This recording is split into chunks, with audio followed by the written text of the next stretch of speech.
Nyankunde Hospital in eastern DRC, Ituri province. We're in the zone, health zone of Nyankunde, and this is a referral hospital for about 200,000 people.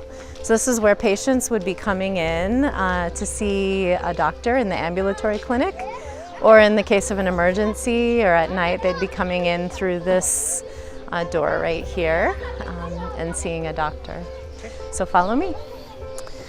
You might notice that as we come through, there's this sign on the door that says, a health structure saves lives. Don't attack it, protect it. And this used to be strange to me. Why do you need a sign like this? But in this part of the world, we live in a constant state of war and insecurity, so you need to be clear that health structures should not be targeted. You can't bring in a gun, you can't attack a health worker, you can't threaten a health worker, and you can't burn a health structure. These are things that we all kind of take for granted in most of the world, but in this context, it's very important to say those things. So over here on our left is the ambulatory clinic. So I think I'll take you there first. So if a patient is sick, he's going to come this way and be registered to see a doctor. So this is our ambulatory clinic, also the intake for the hospital. And our friend here is doing intake. So he's going to register patients, create a card for them, and then they'll wait to see a doctor in the waiting room here. I'll show you one of our consultation rooms. So this would be a typical consultation room. So doctor sits here, patient sits here, and we have ultrasounds down here, as well as just basic medical equipment. There's a sink, so you can wash your hands. These are all important things when you're seeing patients. Even some maternity patients we may see down here. So this is the intake nurse. So he'll be taking vital signs here, getting a blood pressure, oxygen saturation, and temperature, things like that, and weighing the patient and deciding, who do they need to see, if they need to see a specialist or what needs to happen. So this is kind of an organizational space here. We have a small dental service here at the hospital. This is the dental room. I think Dr. Jacques is out, but that's where any kind of basic dental procedure is going to happen.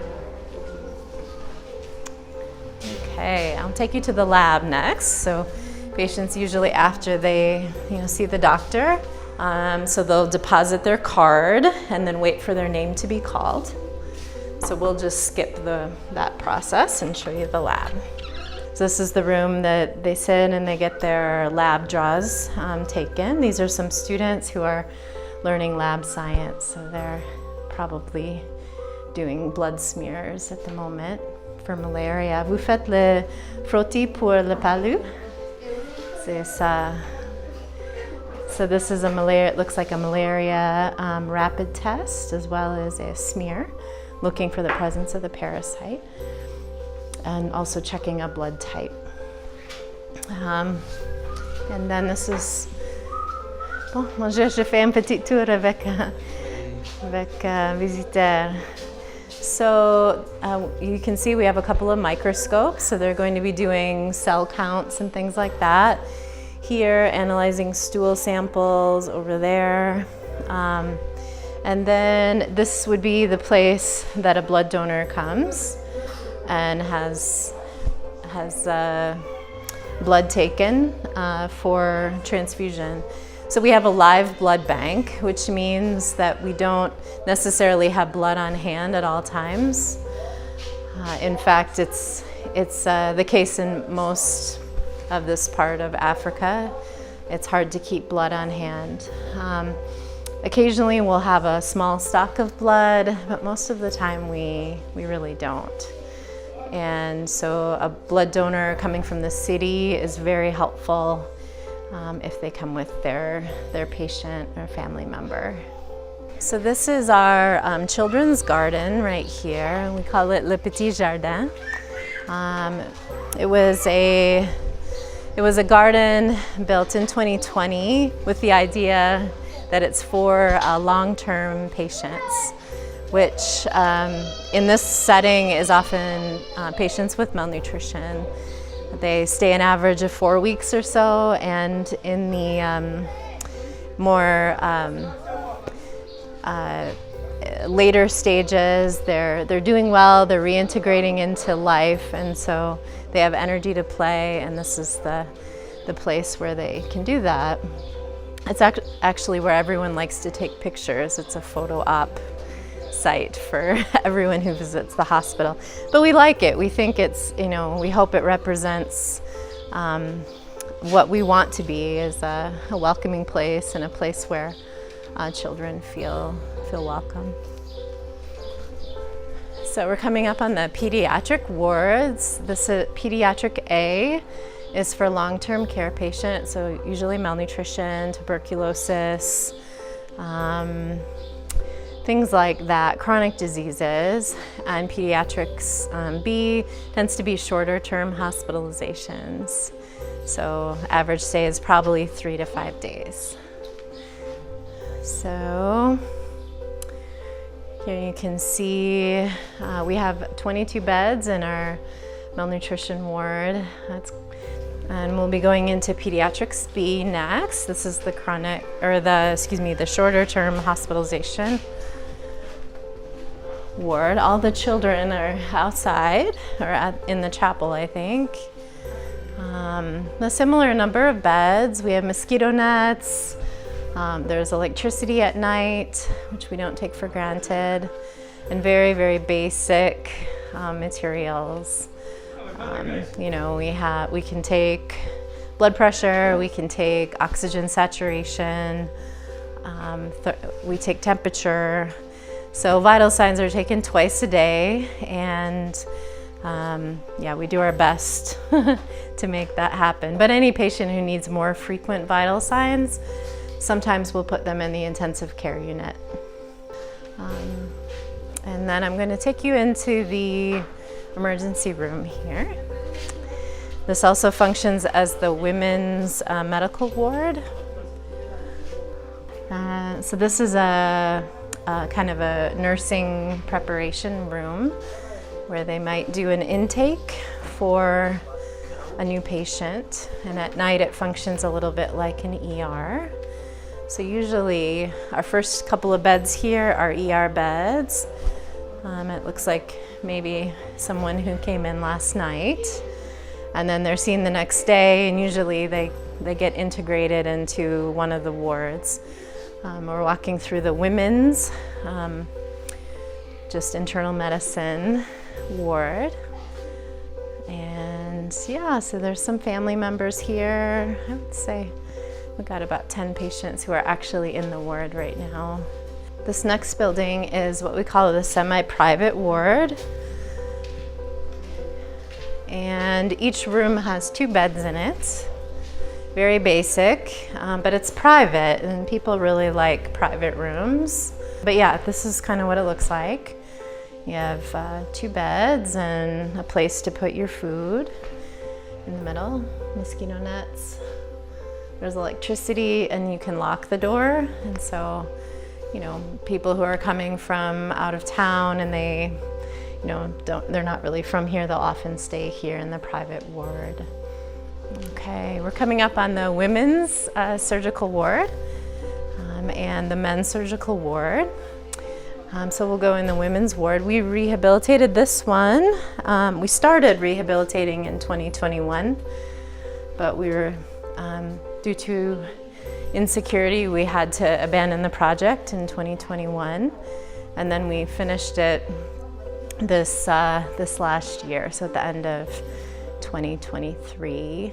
This is one of the older buildings here, and yeah, it's still very, very functional.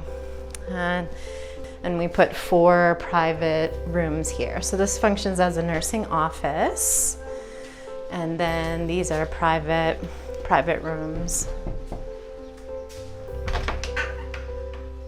Looks like, yeah, there's no one in there at the moment, but again, it's private. Looks like they've taken the furniture out. I don't know where it has gone, but. And something as simple as this ramp going out onto the lawn is, I mean, it's a simple thing, but it wasn't there before. So, you know, patients who were in a wheelchair or whatever, they couldn't get out of the building this direction. And so we just said, well, let's put a ramp in here so that people can get in and out. There's a little girl in traction. I don't know really the whole story, but I know she has a fracture, and this is one of the ways to do fracture care in this part of the world, is to suspend the extremities. Looks like it might hurt, but it really doesn't. It's just a matter of getting used to a new position, and probably 4 to 6 weeks she'll be in traction. So, habari yako? Jina yako nani? Frida. Asante Frida. Habari yako leo? Bien. Unasikia je? Bien. Asante. Una mwaka ngapi? 3. So this is Frida, and she's 3 years old. Alianguka mama? Hake. Kweli. Wapi? Marabo? Irumu. Alitembea na motokari ya fani hivi. Pole pole. Utapona. Asante Frida. So Frida was walking in a nearby village, and she was hit by either a motorcycle or a car, and I think she broke both of her legs, both her femurs. So she's been here for a little while. She's 3. This is a med room I'd like to show you.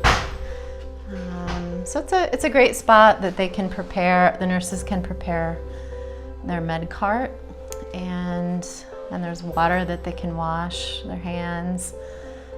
Also, as you would imagine, the surgical ward has a lot of dressing changes and things. And so, yeah, they really do need this space to kind of organize their work. So I'll take you up to, I think, the maternity ward next.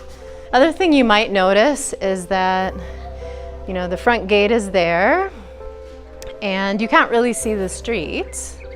And that's by design.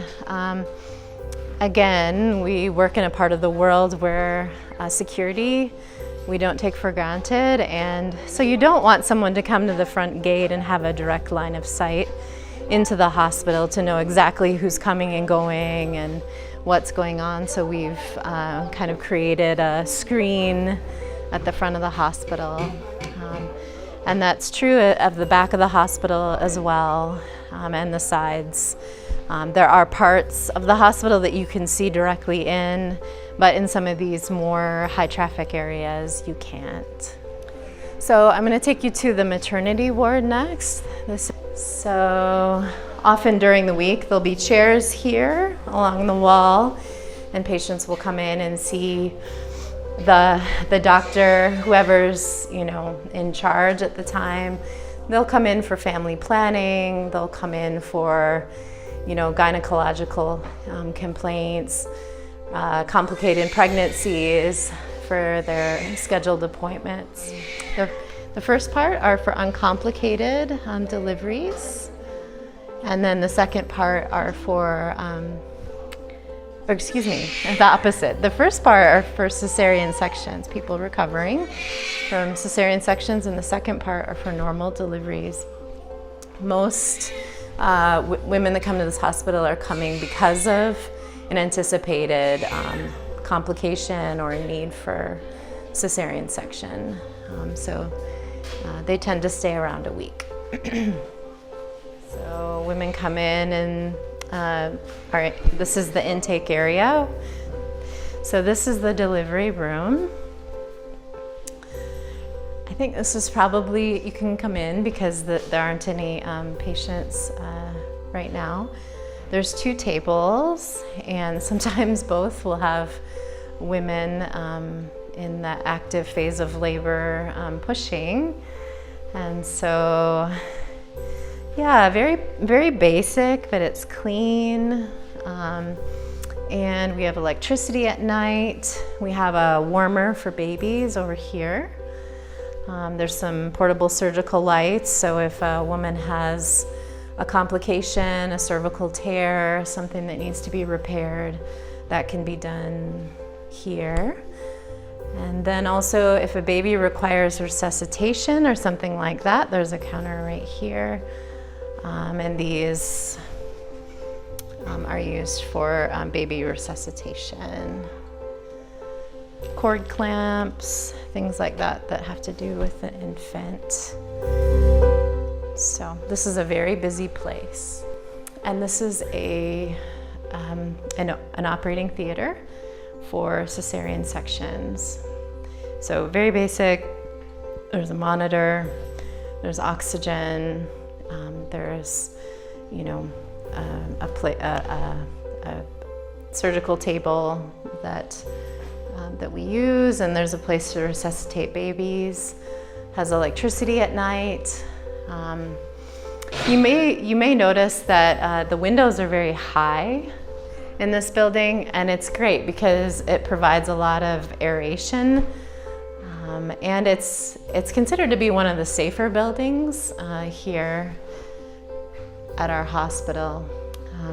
So when we identify women with high-risk pregnancies in outlying health centers, and they're deemed to need to deliver in a referral center like this, they can come here to live for a period of weeks. We see them daily. The nurses take vital signs.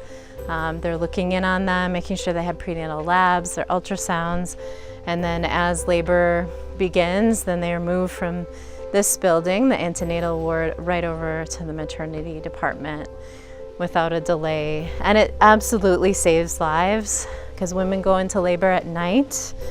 They often go into labor after having worked in the fields at night, and it's hard to find transport at night. So it looks like we have about 10 beds right here. Come on in. So the ladies love being here. Again, it's sort of like a community room, and the thing that ties them together is that they're all pregnant and they all have a need to be watched over before they deliver. So it's really been a lovely thing. Some of the pictures on the walls are pictures that have been taken, well, all of them have been taken here in this village. At different times. Some are older, some are younger, but we've actually had women stay here and they say, "Oh, I know that person in that picture." So it's really fun to see. So yeah, it's been a great thing. We've had no complications from babies that are born to mothers who have stayed in the antenatal ward.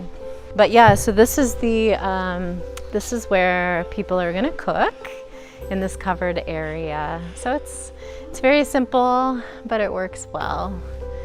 So sometimes we have injured patients from a local militia, and when they come in, they're cared for on the common ward, but then often they're transferred to a separate private ward, and that was close to where we just were, so I didn't want to interfere with a couple of the young men that were there. The next building that we'll go into is it's the ICU and operating theater. Now, this building was destroyed in the war of 2002. really it just had walls left, and it really wasn't structurally intact. So the old building was taken down and a new building was put up on the same location. And Samaritan's Purse provided the funding for this project. It took two and a half years and was completed in 2012. And it's probably the busiest building here at the hospital. So this is the entryway, and so often, you know, this is a very busy place. People are coming in, they're visiting their family members in the ICU, or they're coming for a surgical consultation. The first room here is a surgical office, or they're coming up for anesthesia and to go into the operating theater. This is what we call the dirty procedure room. Just means that they're draining abscesses, they're doing things that require debridement of dead tissue, things like that. And we're currently in transition, but we have an endoscopy set up in that room as well. So there are 3 main ORs. This is the 3rd OR. So you notice the gas anesthesia machine, overhead lights, electrocautery, a lot of things that you might not find in many other hospitals. Most general hospitals are doing general anesthesia with IV medications and not with anesthetic gases. So we do a lot of them under general anesthesia. So you may notice this big table. This is an orthopedic table. So if you have a patient with a dislocated hip or something like that, you're going to need a table like this to be able to put it back, the joint back in place. We also are able to do gas anesthesia in this room. This is OR number 1. I'd say probably most of our cases happen in here. So we have electrocautery, again, gas anesthesia. We have a couple ventilators, and we do bronchoscopy procedures in here. Anything that's like a little bit more complicated and might require intubation, ventilation would happen in this room. Our son Emmanuel was actually born in OR number 1.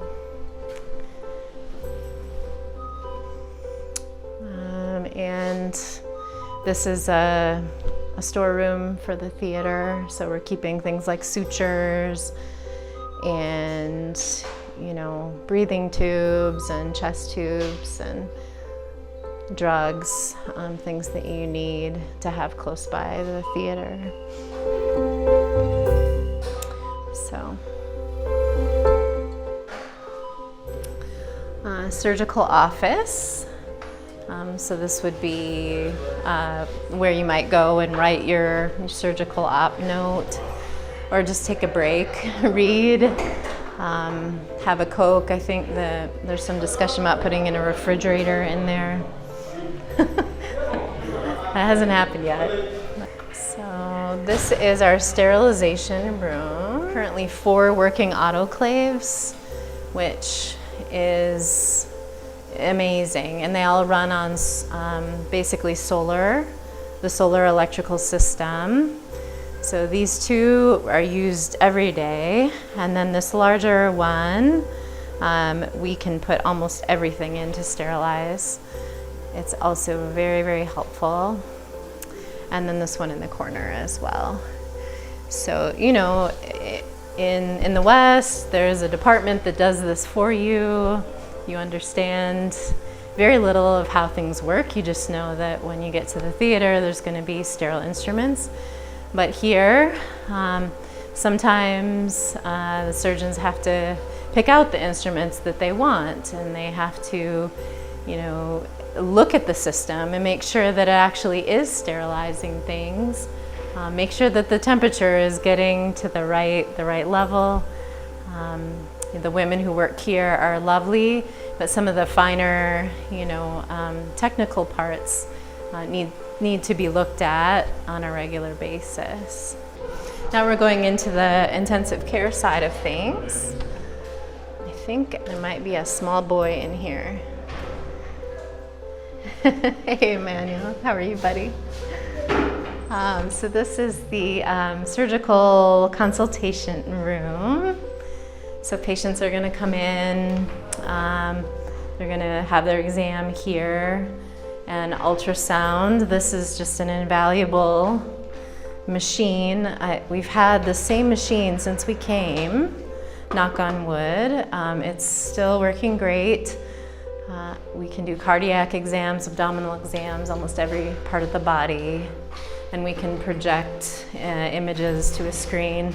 So you can teach, you can show family members what it is that's going on. So it's a very useful thing, ultrasound. And this is a very, very busy room. This is a digital X-ray machine. And so patients can have upright films, they can have films done in a lying position, and then we can call up their films here. And we also, just keep some of the orthopedic traction, external traction materials in here. So this is the intensive care unit. We have 9 beds in the common space, and then we have 4 private rooms. And then we have 4 kind of floating cribs that we can move around to different places depending on what the needs are, especially for oxygen. And we have, it's amazing, last month we were able to put into the ICU a centralized oxygen system. So you may notice these green tubes coming down from the wall here. Avariako. Yeah, so the green tube coming down has oxygen in it, and so we're able to have patients on oxygen 24 hours a day.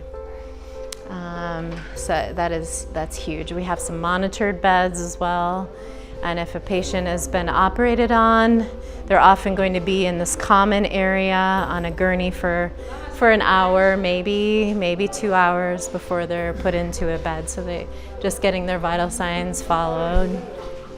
So a recovery PACU kind of area where someone comes out of surgery happens here in the intensive care unit, in the center of the intensive care unit, because that's where the nurses are, and we're able to provide better surveillance. Yeah, it's a busy place, the ICU.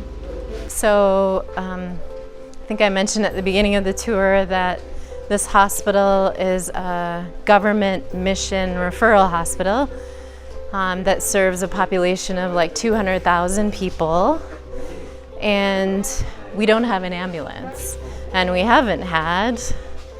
And so, as you can imagine, it's hard to get here at night. You have to cross rivers sometimes. You have to get on a motorcycle. And most people don't move after dark. And so if there is a recognized, vehicle and a recognized driver, it's a way you can more safely transfer a patient, especially at night. So we're really excited that we'll have an ambulance. There's a lot of logistical things that go with having an ambulance, to maintain it, who's going to drive it. Do you need to have different drivers based on what communities the ambulance is going to? These are all things that we have to work out, but we're really glad. So that's the end of our tour of Nyankunde Hospital. Thanks for your interest in our work here. It's a needy part of the world that we feel called to, and we know that all talents and all skills can be used in a setting like this. It's a place that will change you. I've said to people that Eastern Congo is like it's getting a tattoo. I don't personally have a tattoo, but once you get a tattoo, it's there with you. And I think this place kind of leaves a mark on you, and it will change you. So we hope you'll consider being part of our ministry. We hope you'll consider coming to visit.